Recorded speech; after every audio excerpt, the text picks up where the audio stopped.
finally time to round out these reviews of the records for the month of November. Sending it off with the most recent addition into the records, this is Transformers War for Cybertron Siege Impactor. Now, I am really excited to have this bad boy. Well, good boy, technically, but the fanboy wouldn't have you believe that. But it's just really nice to have an official toy of Impactor. Does he have his traditional Spartan helmet like an IDW? No, it's more squared off like in the old Marvel G1 comics. Does it really bother me? Not really. One, if I want to change it, I could just easily get something from Shapeways probably. But honestly, it looks close enough to it that I just don't really mind that much. Besides, there are other more exclusive ways to get that head sculpt, and if you don't want it in this body type, you've got it in a couple of others from either the Collectors Club or Fall of Cybertron. But really, I'm happy to have this because it looks so much better than the custom one that I made. Just check him out, guys. He looks so great. Shoulder cannon up here is basically perfect. It's got a fold-away hand to put out his harpoon with, very nice. And it comes with this gun, which, well, it's good for his vehicle mode, but unless someone comes out with a version of that gun for his tank mode, this will be perfectly fine.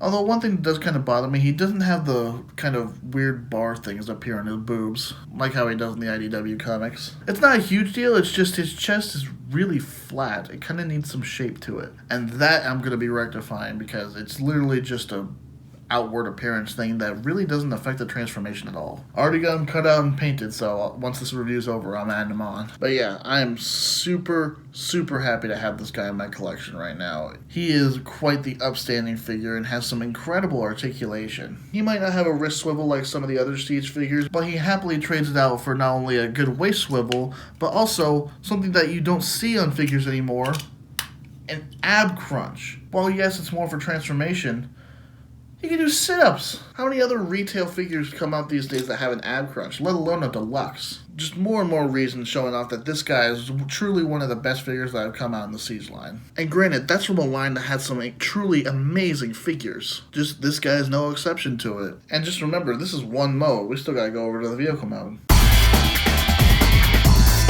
And tank mode, it certainly is a tank mode. It's kind of hard to get this wrong, and really, they didn't. You got the nice big old cannon up here that actually goes up and down. His shoulder launcher up here, which is kind of offset, but oh well. Turret does move a full 360 degrees. So nice to be able to say that. And this harpoon you can do whatever you want with. You got ports all over them that you pretty much just pick and choose where you want to put it. Or you can just leave it in the one hand and have it be up there. I don't think anyone will stop you. But yeah, guys, just Impactor is so good. If you're able to pick this guy up, get him. Every records collection needs an Impactor, and if you don't got one, this is a great one to have. Not everyone's going to be able to afford Mastermind Creations Spartan, or be able to find that TFCC Impactor. Heck, even people are going to have a real hard time finding the 3-pack with that Mirage and Power Dasher figure. But this guy, gotta say, I'm really happy. So that's been the review month of the records. Thank you all for sticking with me, and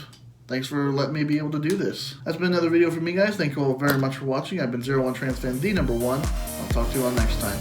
Take it easy, guys.